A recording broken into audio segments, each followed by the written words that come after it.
the restaurant industry can be a really good life. Like, you can make a really good living in this industry.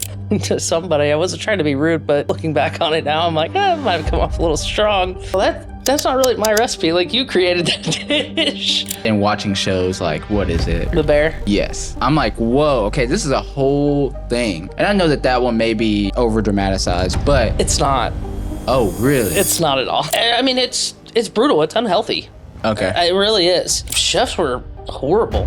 Hotheads, high temper. It's like if something is not their way, like they're losing it and chucking a plate across the kitchen and just busting it on the wall. And crazy. Just want to scream. You're like, oh my gosh, why can't you figure this out,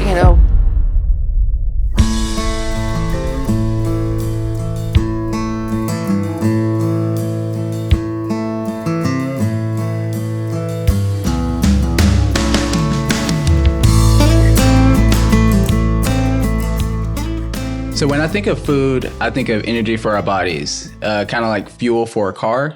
Yeah. So for you, you've dedicated now many years and a lot of work to crafting food to taste delicious. Why? Well, I agree with you. It is fuel for our bodies. Obviously we need food to live. And I think with going back in time of like how food used to be prepared, that's how I was taught from my mom and my grandmother. And even when I went and studied in Italy, it was everything fresh. And that's what I think food should be about, especially for your body. Nowadays, there's so many things that are, that's genetically formed and all this stuff and all this preservatives are in it. I don't necessarily think that that's good fuel for our bodies anymore. Yeah. So trying to still maintain and be dedicated to crafting fresh ingredients and using fresh ingredients, that's what's important to me. And that's why I continue to do what I do. Yeah. But even going back, expanding out a little bit wider, you think about, for me, I was thinking about this week. There are people who dedicate their lives to different things that a lot of people wouldn't even necessarily know normally as a career. And like food has been that for you. And it's not only been a career that you found, but a way, to do it that makes you happy. So it's like, someone dedicates their life to becoming an astronaut. Yeah. You dedicated your life to like crafting dishes.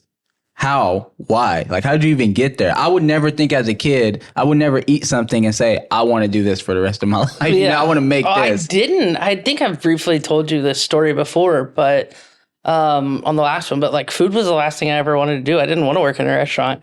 And I think working in it, and I'm a very hands-on person. Yes. And I think being able to use my hands and be creative, and I've always been a huge fan of art, and I think those two just kind of collaborated together, and I just kind of found this love and passion for it. Can you elaborate on that a little bit more? You say you've always been hands-on with things and art. Mm-hmm. I don't know that about you. Well, I was like the kid that would like take everything apart just to figure out how it worked. Oh, okay. I have to like touch and feel things to understand how they work, to see how they work. Like you can tell me like, whatever XYZ is this. And I'm like, okay, cool. Yes. And then I'm going to go do it. I'm like, what the hell did he say? Yeah.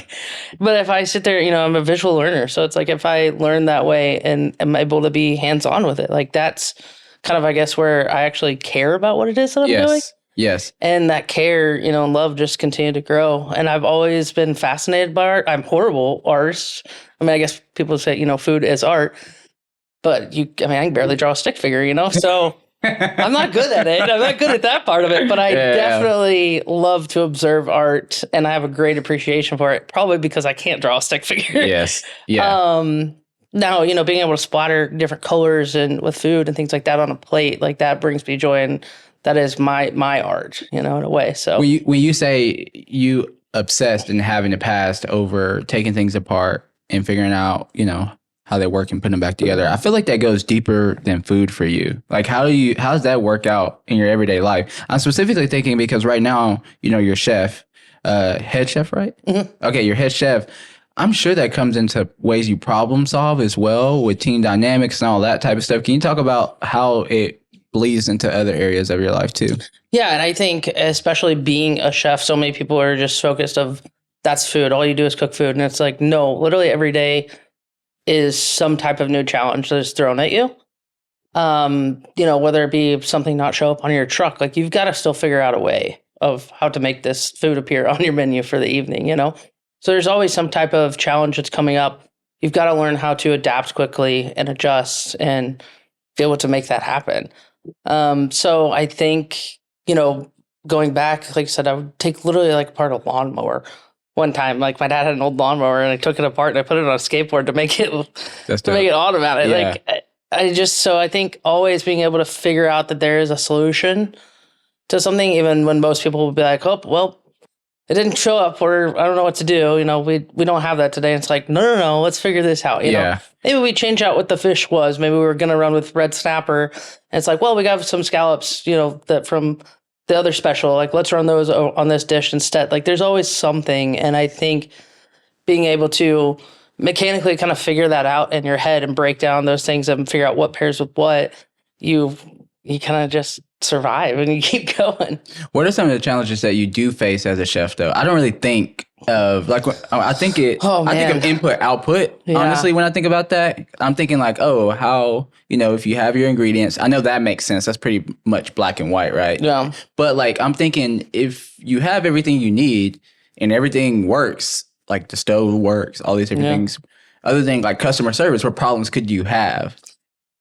You know, people are a lot more complicated than you might realize. Okay. I've said for a long time, I wish it was like a law that was made where everybody had to go work in the restaurant industry for 90 days, like 3 months, you know, to understand, you know, the dynamic of it and what actually happens as you're going through service throughout the evening, you know, once those doors open.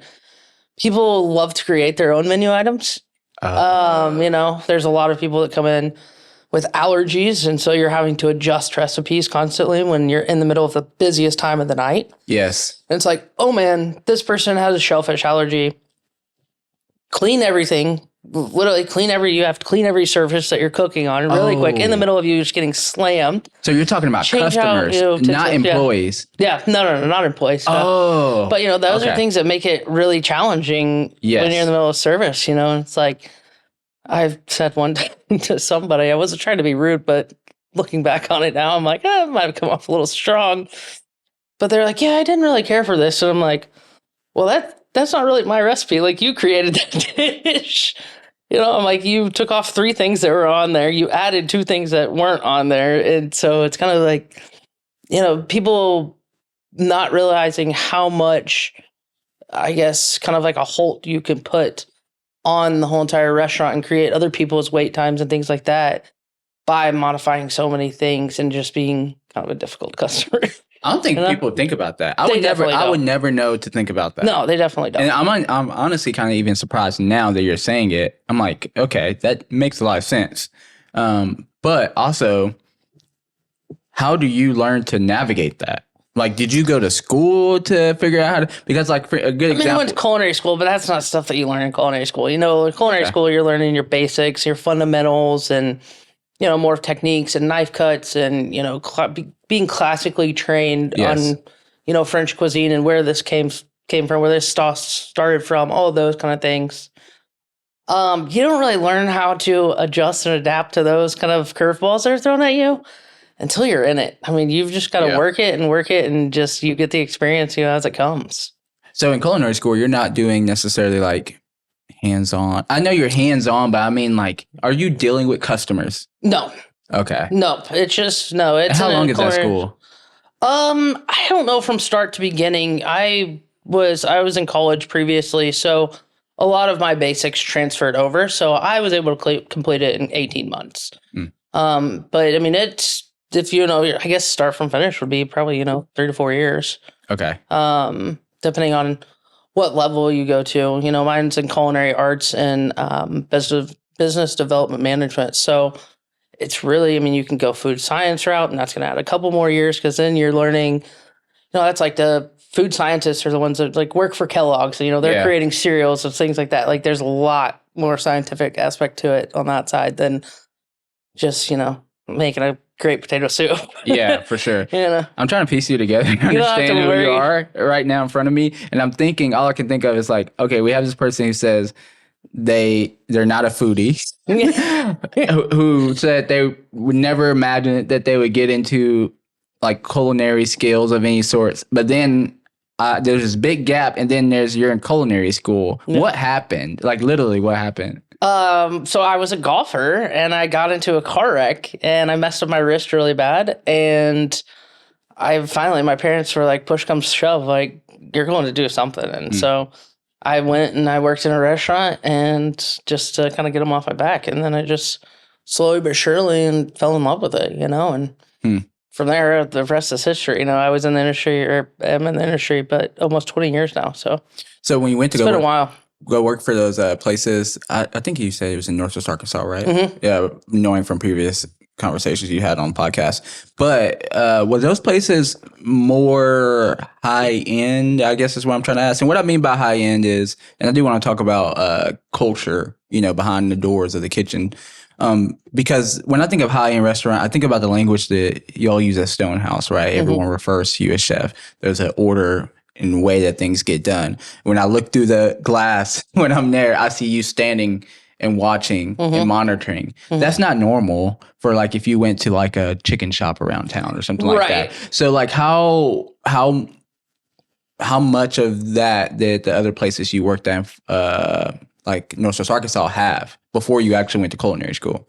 Well, I really only worked at one restaurant in Northwest Arkansas. It was a pizzeria, so it definitely wasn't like that. But I mean, in Northwest Arkansas, there's definitely more high-end restaurants where you're not going to see the chef necessarily on the line working. They're going to be the expediter, so they're going to be expoing, and they're going to be basically playing quarterback. You're calling out the tickets, making sure this person's working that dish, this one's working that dish, and everything's coming together cohesively. And it's all about keeping everybody on a time frame, basically, to get all the food up in the window at the same time, get it out to the table at the same time. That's really kind of more in anything higher end. That's what you're going to see the chef doing. They're not going to be over there the ones cooking. They're going to create the recipes. They're going to show you how to make them, show you how to make the plates, and then it's on the cooks to execute that. Okay. It's funny, though, because that you asked that, because I can't tell you how many times like tables will ask for me, and I'll go out and I'll be standing there talking to the table, and then their food gets delivered, and they're like, "Did you cook this?" And I'm like, "No, I've been sitting here talking to you for the last 10 minutes. When do you think I cooked it?" Yeah. That makes sense. So it's interesting, so many people they think it's like the chef, it's a one-man show and they do it all, and that's farthest from the truth. You have to have a team. You've got to have a team. Like, that's the most important thing that makes it, makes everything run. Like, you've got to have that team. You've got to have a good team. You seem like the type of person who would obsess over a problem. Over what? Over a problem. If you saw a problem, you obsess over fixing it. Yeah, like I said, there's always a solution. Yeah. Like, I will fixate on it until I can find a way to fix it. Because, I don't know, I just don't like problems. Yeah, I want everything to be kosher and fun and smooth. And yes. So I say it to say, I imagine you, in a place where, for some reason, I know it's pizzeria and I'm sure it's better than McDonald's work environment. But I'm imagining who you are today in McDonald's working, and you're like, how can I make this better? What was that first thing you were thinking, how can I make this better, that inspired you, or maybe even sparked the idea of, I really want to take this to a higher level, like the whole cooking food thing? I think also you have to have a mentality of, if it's not broke, don't fix it. Yeah.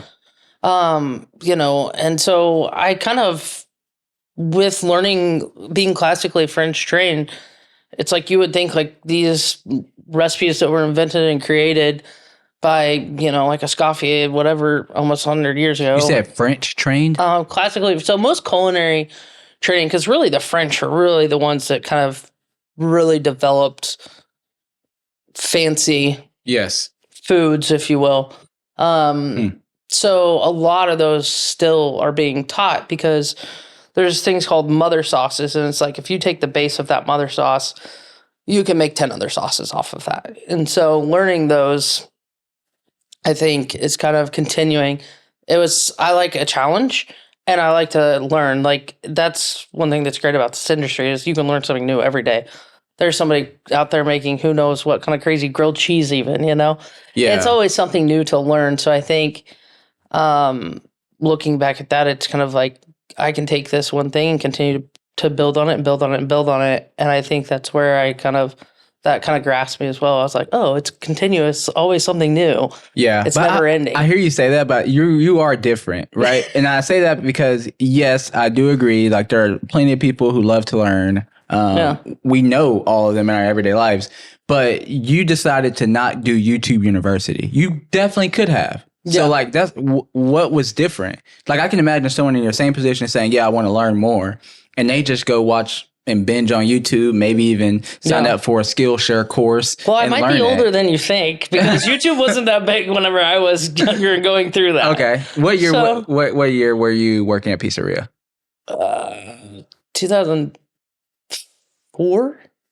Oh, so that really wasn't an option. Yeah. Okay. Yeah. That does. So like literally this was I turned 40 this year. Whoa. It's for 1985. You do not seem I swear. 40? Yeah. Big 4-0. I would think like 34. Well, thank you. That's crazy. Yeah. Whoa. I appreciate it. So yeah, so that wasn't really an option. Okay. You know? So that was your only option, was it? Yeah, pretty much. Yeah. Okay.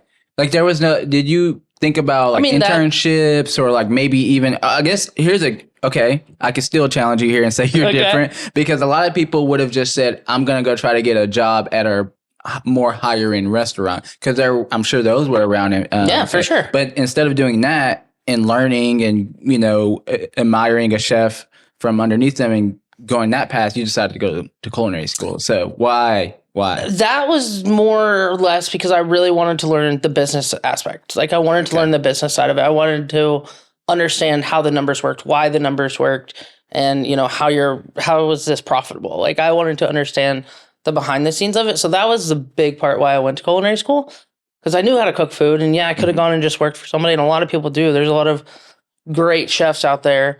One of my mentors and best friends, Will, who I worked under for 8.5 years, he started as a dishwasher, knew nothing really about food, started as a dishwasher, worked his way up, and then he was nominated for, Rising Star Award. So cool. That's a path for sure. I just wanted, I guess, in a way, to gain more knowledge quicker about how the industry as a whole worked. Mm-hmm.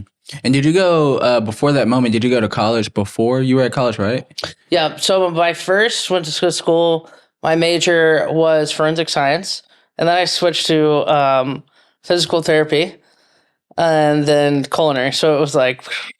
Oh, geez. Yeah. But when you went to culinary school, you were already out, right? That's when you said you had maybe... Yeah, I'd already transferred some credit. So I was at that point in my life where it was just like, what do I do? Yes. And it's like, do I want to go work? Do I want to go back to school? Like I couldn't really figure out what it was that I was supposed to do. Mm-hmm.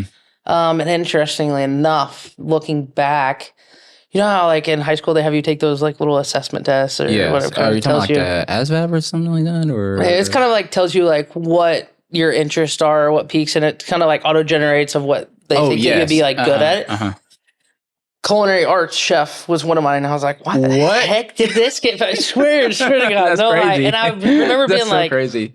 What is it? There's no way. What do I know nothing about this." Yeah. And then here we are 20 years later. And I know. Someone knew. Someone out there in the universe knew. Mm-hmm. That's crazy. Okay, so I asked it specifically because I was wondering how your parents responded to, hey, I went to school. I'm not doing whatever I went to school for at that moment. Now they're pressuring you. You said like, hey, you got to go do something, because the whole golf thing didn't work out. Yeah. Now you're like, I'm going to go back to school, which in my head as a parent, I would hear, I'm going to go spend more money to possibly not use what I'm going to school for again. So how did they respond to that? Yeah. I think they were happy to see me like going back, but at the same time, I think they were probably like holding their breath. Like, God, I hope this one works out, Yeah. But could they see that you were passionate about? They could. And I mean, they saw that I was good at it, because like I said, I made food all the time just for fun. And I mean, they saw me quickly grow within the smaller company that I was at, Mm-hmm. And so I think that they were like, oh, okay, well, she's kind of good at this as fast as she, moved up and things like that. So I think they were excited to see that I was kind of had found something that I did have a love in and still had another passion in, mm-hmm. Other than just golf. So you said that thing, they saw that you found something. Like, what would you describe now looking back on what that actual thing was at that moment that you found? I think it was something that held my interest. It's hard for me to find stuff that holds my interest for a long period of time. I might have my interest for a little bit and I'm like, oh yeah, I still like that. But it's hard for me to like really just for years and years to be like, I love this, you know, and really stick with it. And the only thing before was golf for you, right? Yeah, That was the only thing. And then what were some of the like little things that you thought may be it before but wasn't? I mean, I think I played almost every sport there was out there. I did swimming, I did speed skating, I played soccer, I played basketball, you know, and it's like I loved them for, you know, a peak time. And then it just went, it's okay. It's still fun. Still love it, but I don't care to go do it. Yes. You know? Yeah. I would go play golf every day if I could, but there's not enough time. Wait, are you able to play golf again now? Yeah, for sure. Yeah, I've been playing again for years, but just for fun. Obviously not competitive. But. Okay, so I want to dive in and talk to you a little bit, or have you talk to me a little bit about chef culture, because that's something that's super foreign to me, and listen to you on the other podcasts, and then watching shows like, what is it? The new show that's very popular. The Bear? Yes.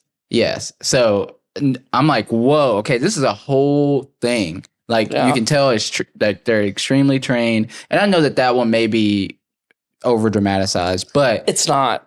Oh, really? It's not at all. It's not at all.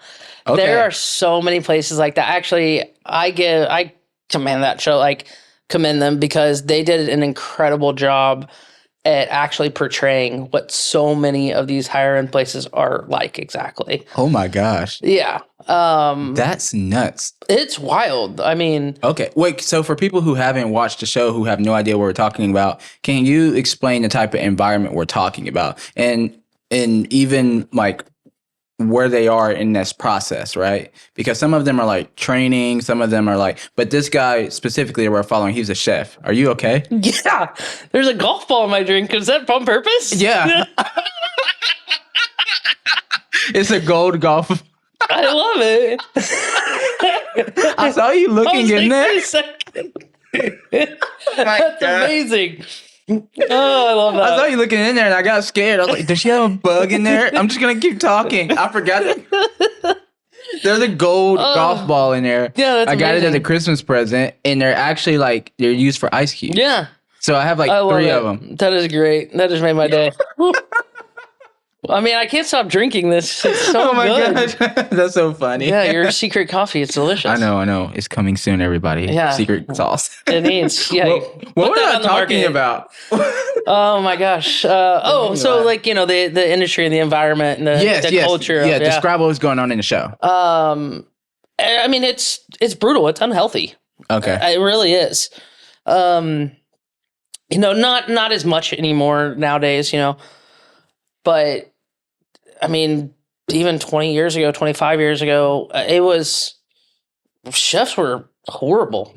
Hotheads, high temper people, like they're very temperamental. It's like if something is not their way, like they're losing it and chucking a plate across the kitchen and just busting it on the wall. And crazy. I mean, I had a chef that would throw tongs at you. He would throw tennis balls at you if you weren't going fast enough. Like, so you experienced this personally? Oh yeah, 100%.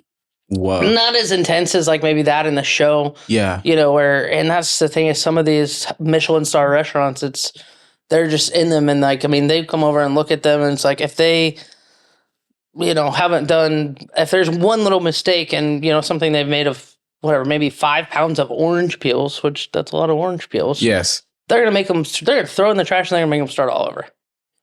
Like that's how that show is. And that is real. I mean, oh my gosh, they're actually treated that way. That is crazy. Wait, I was gonna ask. So you went to school, culinary school. Obviously, we talked about that. But then also, you did some shows, which we will also talk about. But all that saying, you have friends who are in the industry now. Maybe they're distance friends. You just check in every month. Have you seen them respond negatively to this? Because if it were me, it would. Like he was very depressed in the show. Yeah. Like he was definitely facing some things he had to get over, like therapy. Yeah. Have you had friends who went through that, what you went through, and for sure. did not come out healthy? 100%. I've seen a lot of people really, really struggle. I went through some of that, you know, and I always told myself, I was like, whenever I do get to the top, I'm not going to be that way. Like I'm not going to treat people that way. Now, sure, if I lost my temper before, 100% in the kitchen, because it is stressful. It's a very high stress environment. But I swore that I was not going to be that way, that I was going to try to help those that are, feeling that way. And I've had a lot of success, and I've had a lot of people come. They're like, I've never worked, in an environment like this in a kitchen. Like, they're all normally kind of scary and crazy, and people are yelling and cussing at each other and all this stuff. And I'm like, no, like, I won't stand for it. Yeah. And because I want to create a healthy environment, because there's not a lot of them out there. Yeah. When you think about that, and you think about like you being over, what do they call under you? Are they sous chef? Sous chef. When you think about managing these sous chefs, and you're like, okay, I want to make this a healthy environment. Can you think of one moment you're really trying your best to not recreate that happened to you? That makes sense. Like, we hear these stories all the time of people who had like a bad father, and they have this one moment where they're like, when this happened to me, I said, never would I ever make someone else feel the same way I do. Do you have that moment as a sous chef for you with a chef that you remember and you're saying, I never want anyone else to feel this way? Yeah, I think just people just making you feel like you're a complete idiot or a moron because maybe you haven't been exposed to this technique of cooking or something before. You know about it, but you don't really know about it. And they kind of give you this brief little synopsis of how it goes. And like I said, I'm a very visual learner. So, maybe you told me to do this, and then I didn't do it exactly right or how it was supposed to be done. And then just completely yelling at me, embarrassment in front of a whole staff, and just cussing you, calling you an idiot and all these other really bad names, Yeah. And like the way that felt, just that embarrassment, and just makes you, feel so small. And it's like, I never want to make anybody feel that way. So I, have taken that, and I've been like, don't get me wrong. There's times where you're just want to scream. You're like, oh my gosh, why can't you figure this out? But I'm not ever going to just demoralize somebody like that in public. It's going to be like, hey, let's come over here and talk. What are you not understanding about this? Let's go through it step by step again. Yeah, so that's one way you've talked about that. I was about to ask a question, but, obviously we see the problem. It's kind of like shame culture, basically, like heavy shame culture in the kitchen, which is very similar to like the Asian culture. I don't know if you've seen that, but like they're big on shame culture. So in the restaurant, it's very similar. But how did you figure out how to get the same results that these high-end chefs were getting out of their sous chefs without having to shame them? Well, I always tell everybody that I'm never going to ask them to do anything that I'm not willing to do. So if I'm not willing to put in the time and the effort with them and show them the proper way, I can't yell at them and get mad at them for cutting a corner that they didn't know about, because I didn't take the time with them, and you've got to spend time with each person and help develop them and their skills. Yeah. But it can't just be, I think the closest thing I would relate to, the chefs that are out there that are still yelling and harassing people and shaming them, as you said, is very much like how our military is. It's like going through boot camp. People are just getting yelled at in their face constantly all the time. And I would never make it. Yeah. I can tell you that. I'm just be like, you know what? This is not for me.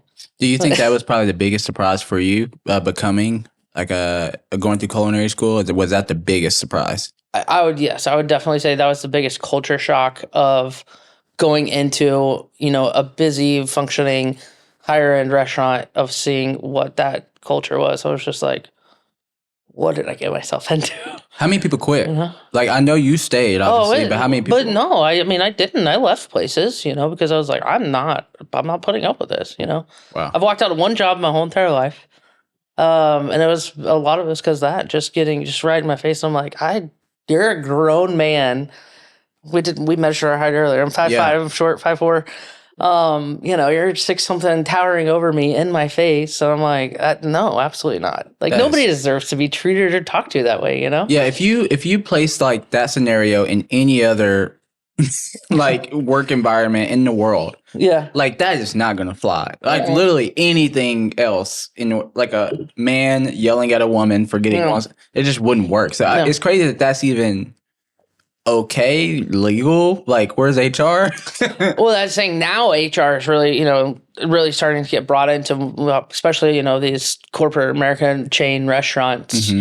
But before that, like, HR wasn't a thing, and there was a reason why, This is how it's done. This is how it's always been done. Like, I'm going to get what I need out of this, and they're going to treat you however. Yeah. you know. So I think I understand why you say you're so passionate about food, but just to make sure, can you clearly explain anything else that it may be outside of the fact that you get to do something with your hands, solve problems, and then the art behind it? Is there anything else that makes you passionate about it? That's made it actually keep your interest for this many years at this point. Yeah.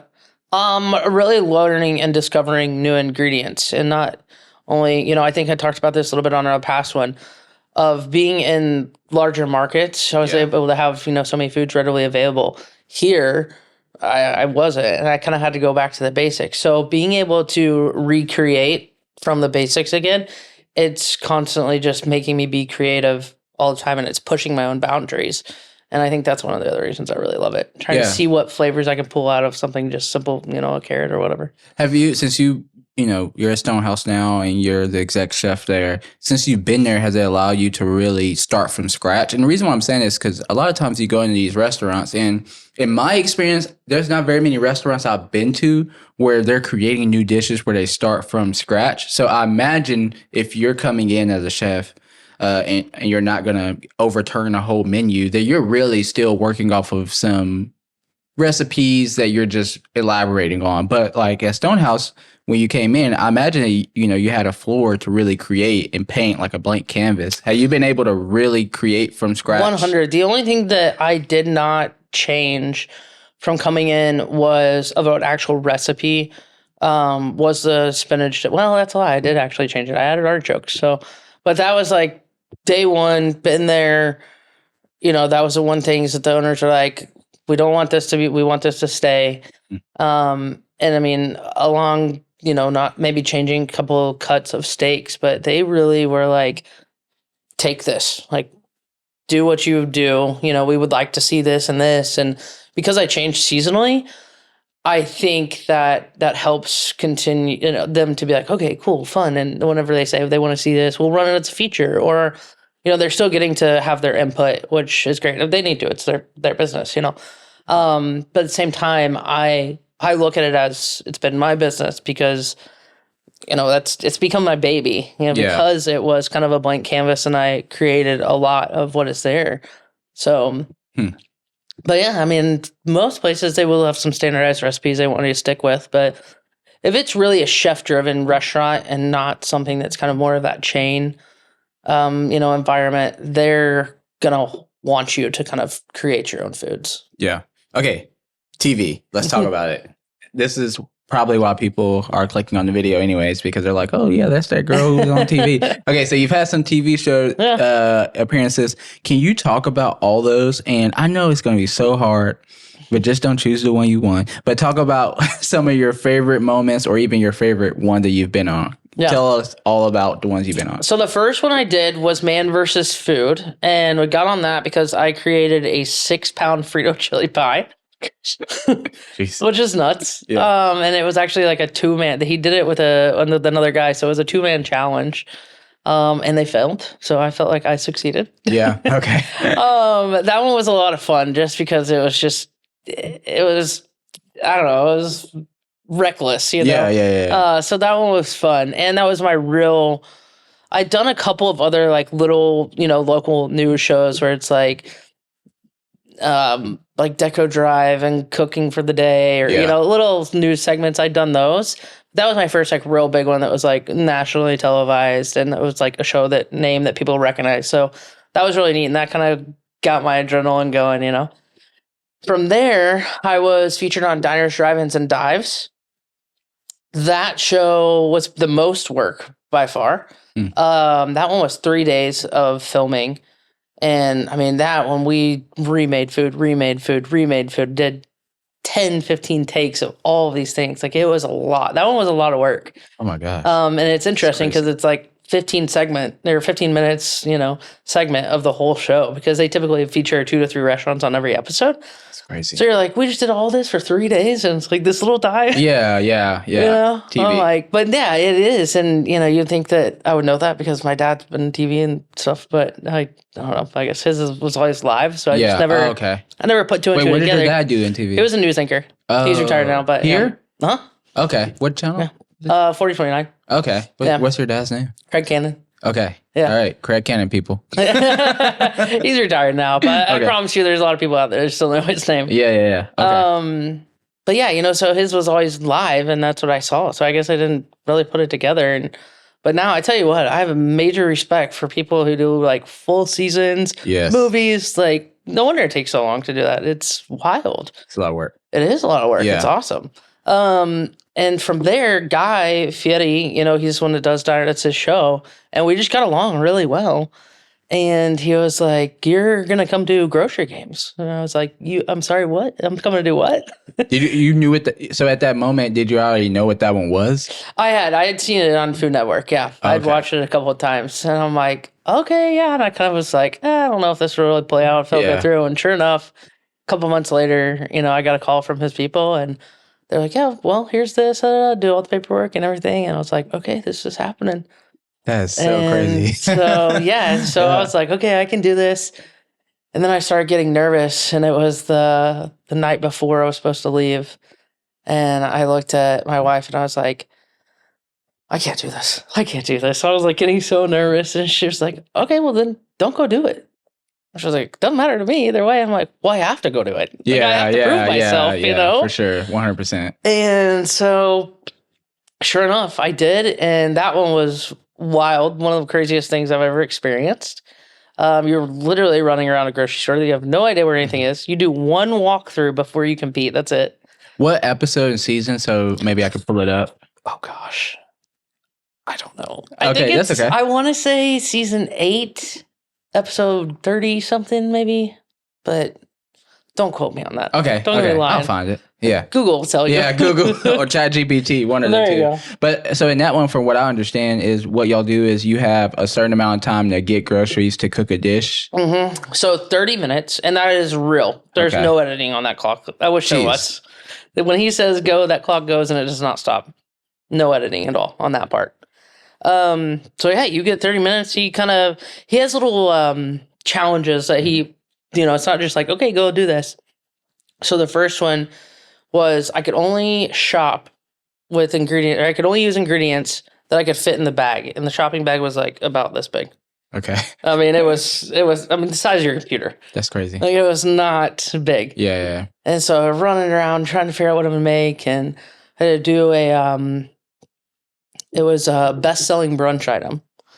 So I did a pork belly Benedict with like a Nashville hot style hollandaise sauce. And then the second round, I had to do an upscale diner dinner. That's what it was. And that challenge, there was 3 contestants. So in one cart, he had put strawberry ice cream. The other cart, he had put a can of chicken noodle soup. The other cart, he had put instant mashed potatoes.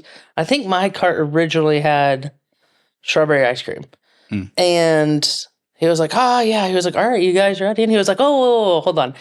He was like, how about, to make it fair, you all 3 just have to use all 3 of them. And I'm like, strawberry ice cream, chicken noodle soup, and instant mashed potatoes? What am I all in one do? dish? Yeah. And so we had to incorporate that in all in one strawberry dish. Ice cream? Yeah. What? Yeah. Okay. And it was the cheap kind, like the swirled jelly stuff, like not even the good stuff. I got to watch this now. Yeah. So. It's crazy. Yeah, I got pretty creative. My strawberry sauce was not great. It was okay. I mean, it was edible, but it wasn't great. Yeah. In hindsight, looking back, I'm like, yeah, I should have done this and this with it. Is this the one that you won? Mm-hmm. Okay. Yep. This is one. And that one is, say it again. Guys Grocery Games. Guys Groceries Game. Okay. Yeah. Okay. Crazy. But yeah, I won that one. So is it still running? Are all these shows like still creating? They're still doing new episodes. Yeah. Okay. Yeah, he's still got them going. So. It's crazy. Yeah. It wasn't that long ago. It was, I guess, I filmed probably 2 years ago. That came out about a year ago or so, a year and a half ago. Wow. Yeah. Fun. Okay. Guess what, people? If you're looking at this, look up there, Rachel. Right there. You see that? It's a new layout. That means that we are in.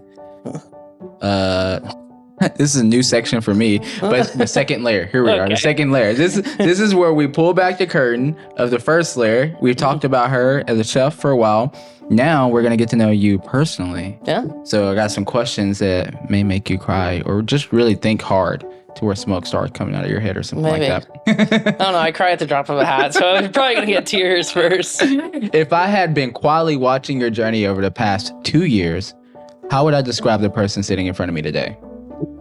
Humble. So I describe myself in one word. I think it would be humble. And a lot of that is for, some of the reasons that we talked about of the chef thing, of like how I've been treated and what I've experienced in the past. I wanted to be a very humble person and help people and help them learn and grow. My favorite thing is being able to watch somebody who doesn't know a lot and work with them. And then when that light bulb goes off in their head and you see that and they get it and they're like excited and giddy about it, that's what it's all about for me.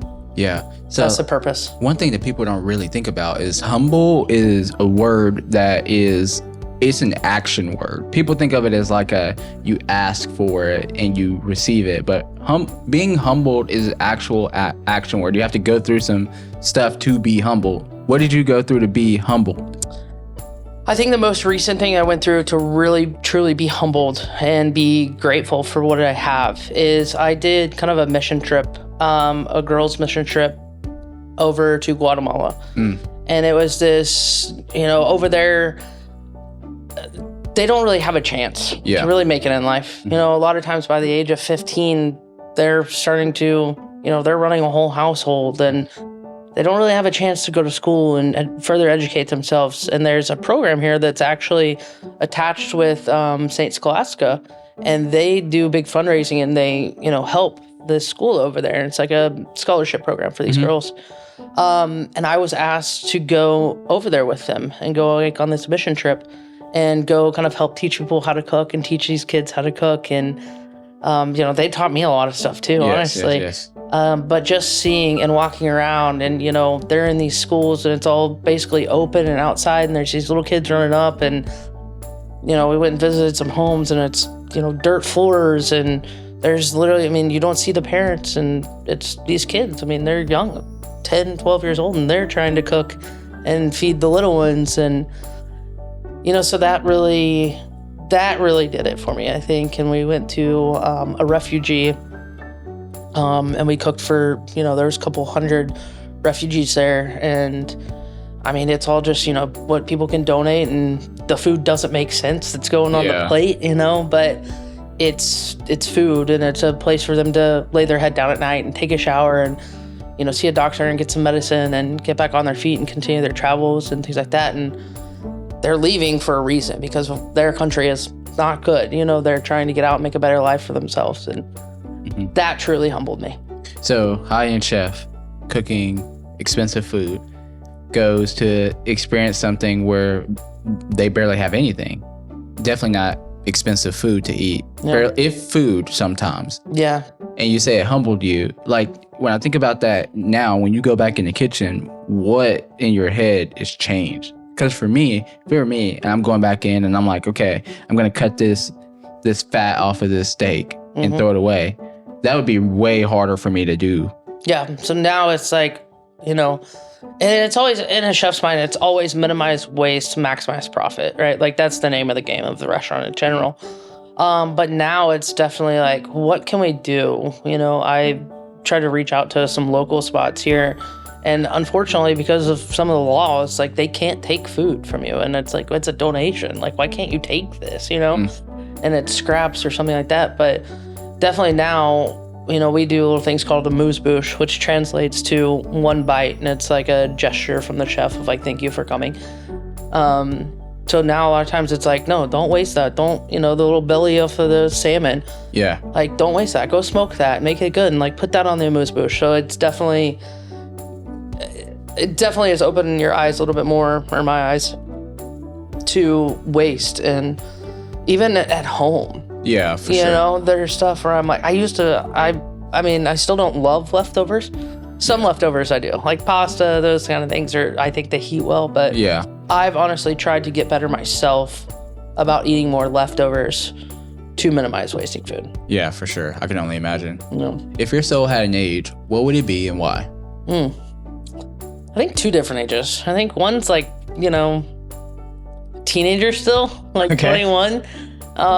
Just because I I like to still sometimes, act as a kid and just be young at heart. Yeah. And have fun and have a good time. But you say 21. Is that an age that you remember just having the most fun in your life at? I had a pretty good time at 21, yeah. Okay. It was fun. Okay. Wow. That's half of your life ago. Mm-hmm. It is. It is. Thanks for the reminder, Joe. I know. I'm sorry. No, I'm kidding. No, I'm joking. I'm actually excited about turning 40. Yeah. But, and a lot of people, they're like, oh, I would never go back to high school. Like, I can't, it was so hard, blah, blah, blah. I loved high school. Yeah. I had so much fun. So I would go back there. But also, I think at the same time, this industry has aged me so far and so much that I also sometimes feel like I'm 70, Oh, yeah, for sure. So, yeah, I think it's kind of both, Yeah, you're just depends on the day. home and like bundle up. Yeah, I'm excited. And most people are like, oh, it's raining out and it's like Sunday. And I'm like, oh, thank God. Yeah, nothing just happening. Lay on the couch, make a fire, like watch the rain, watch a good movie. That's one of my favorite days. If you lost everything tomorrow, what's the first thing you would do? Oh, honestly, I think I would gather my wife, all of my family and friends, and I would go charter some huge like catamaran or yacht and just go float down the coast, just sail the coast of like the Amalfi Coast of southern Italy and just eat and drink all day. Wait, I say if you lost everything, not if you were rich. That sounds expensive. Yeah. Well, the way I see it is if I'm going to lose everything tomorrow, I might as well go and get whatever today. I can. Yeah. Oh, yes. Okay. Right? Yeah, So, 100%. Yeah. I'll go try to get whatever I can out of it today. Dude, that sounds awesome, honestly. What's one thing you wish people would know more about you? Probably that I'm sensitive and emotional.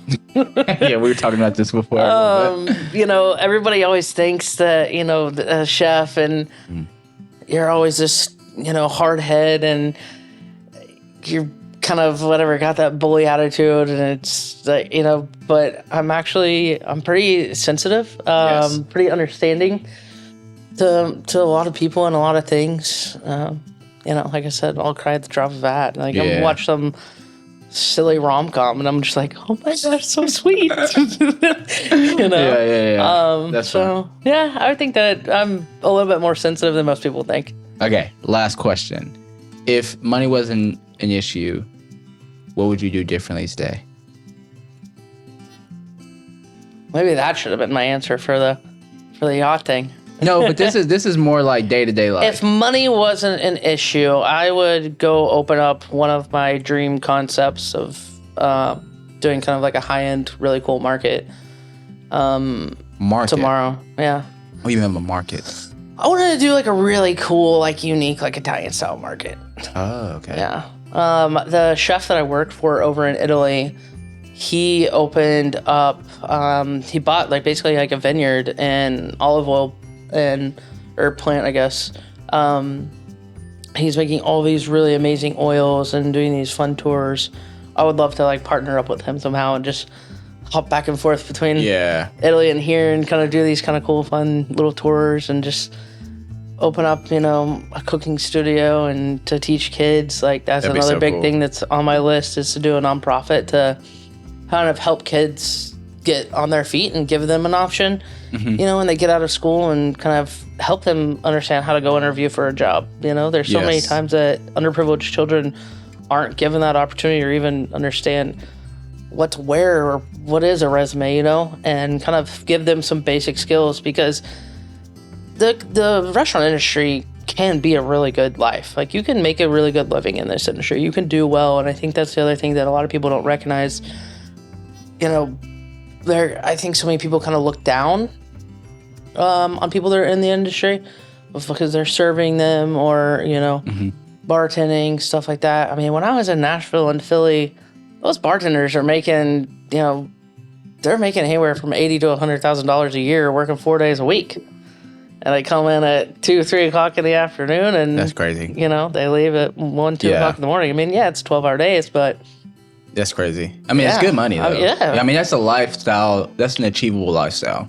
yeah, for sure. That's crazy. So I think a lot of people just look at it as like it's this low end thing, and it's not. You can do really well in the industry. And that's one of the reasons why I was asking you the first question the way I was the very, very beginning, because I think a lot of people do see it as like the restaurant business as the low end. Now, obviously, majority places like StoneHouse in a different category, but people don't even know how to begin to think about most of the stuff we talked about. Like, I know I would not have, unless I talked to you or listen to a podcast like this, I wouldn't know or watch the show. But even me watching that show, you know, the way I brought that to you is I said, oh, obviously this is over dramatized. And you're like, well, no, it's not. I never would have known. Literally, I never would have known. I know like people like Gordon Ramsay and stuff, and I see him and I'm like, yeah, he's putting on a show. Now I know too, you know, watching some other content and people talking like, no, that's really how that dude is.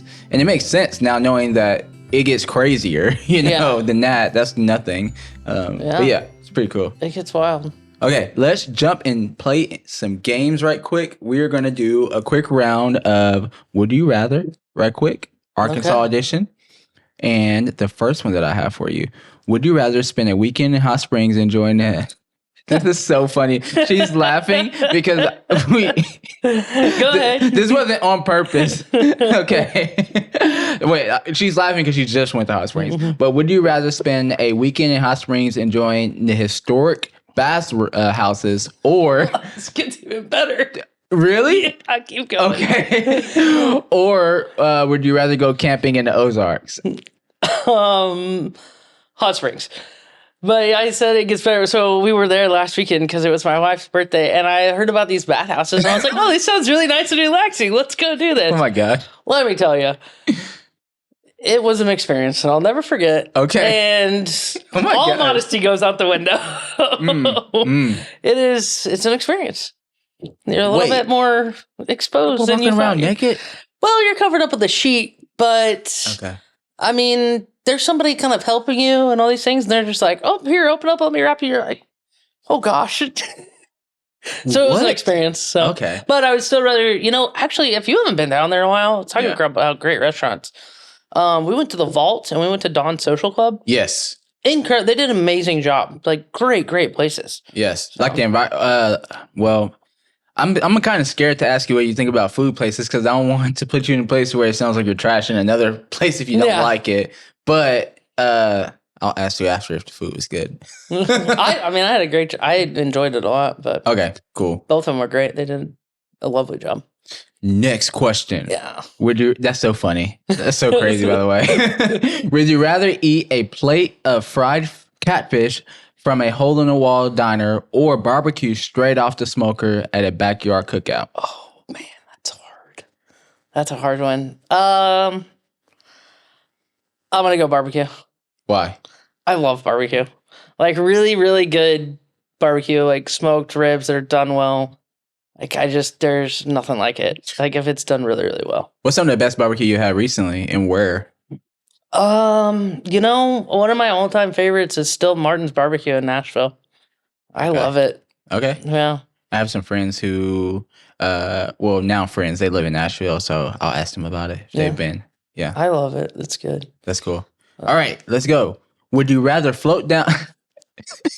Did you just talk about floating a second ago? No. Did you not? I thought you said you would go float down some river or something. And I'm chartering a yacht or catamaran. Yeah. Quite a bit different. A little bit more bougie. Yeah. Would you rather float down the Buffalo River in a canoe or ride horses through the Arkansas countryside? Float the river. River? Yeah. I love the water. Yeah. I love being on the lake. I love the water. Like, I just love being around water. I can see that. Yeah, especially in Arkansas. Yeah. You grew up here. Cool. Floating was always a good time, too, so. Yeah, I know. It's just like sitting in the sun and drinking. Yeah. Would you rather experience Razorback football at a packed stadium or catch a baseball game in the iconic Dickie Stevens Park? I don't know if I'll call it iconic, but... Wait, where's Dickie Stevens Park? It's in Little Rock. It's over by... I'm about Arkansas, sorry. Yeah. It's like the biggest... Like, if they... They used to have Sugar Bowl there. They may still have the Sugar Bowl there. Yeah. I'd rather go to a football game. Yeah, same. Yeah. It's fun. I'm rolling with that too. The tailgating is fun. It's a good time. Just walking around. Mm-hmm. It's really good people watching. Mm-hmm. You know? Yeah. That golf course over there by the park, if you know what I'm talking about, Little Rock. Have you ever golfed at that one? Stevens Park? Oh, gosh. starts with a C. I don't remember the name. Chanel. Yeah. Yeah. Okay. Yeah. How good were you at golf? Where were you shooting? Where's the handicap? I was good when I was in my prime. Yeah. But I think the lowest I got was I did get down to kind of close to scratch, but I think the Okay. lowest consistency I had was like 2. But Okay. Yeah, that's cool. Would you rather explore a haunted Arkansas? Oh, wait. Let me read this right. Would you rather explore a haunted Arkansas legend like the Crescent Hotel? Have you heard of this? yeah, Okay. Been there. Or take a deep dive into the history of Fort Smith's wild, wild past? I'm gonna say Fort Smith history because I've done the haunted tour at the Crescent Hotel. Okay. How was it? It was a little creepy. Yeah. It really is. Like whenever you go down to the basement and they let you go into this room, which was like the infirmary, and then there's actually a morgue down there too, like an old morgue. So it's a little creepy. I'm good. And yeah, I don't do scary stuff. I don't love scary, so yeah, I don't do scary stuff. I enjoy history, so Yeah. I'm gonna go that route. Okay, before we close, can you tell people where they can find you online? Do you have anything that you would like to share as far as upcoming? Anything at all? The floor is yours, my friend. Yeah, actually, I would love to say, so I've started recently, a new Instagram that's kind of more focused away from personal. It's kind of more food focused. Oh, cool. So that one's C Rachel Cannon, RachelCannon. So I would love to start trying to gain a following on that page. And to be honest, I've done 2 podcasts with you now, and I really, really enjoy it. So I think next and upcoming for me, like I would love to try to talk more of kind of trying to figure out how to continue this journey of doing podcasts and things like that. Yeah. So especially focusing on food. I think you should do it because again, I'm sure there's plenty, but I don't really know of super popular food podcasts. Yeah. I know one in there in Northwest Arkansas, but he doesn't do it from the perspective that you would come from. He's a good guy too. I think it's called Flavors of Northwest Arkansas. Yeah. But he doesn't do it from the way that you would, being inside. And I think it'd be cool because you can remote interview some of your friends that you've done a show with, or even have them come in. Like if you had them come in, you could probably do like episodes for the next 3 to 6 months, all within a week. Yeah. Just record them all. Just have different topics. But I think it'd be fun and unique, especially with as much as I've traveled all over in different, restaurants that I've eaten at, worked at, throughout the country. Like I would love to kind of talk more about that and just the dynamic of it, Yes. Yeah, cool. Well, thank you so much for coming on. I appreciate it. Absolutely. Yes. Thank you.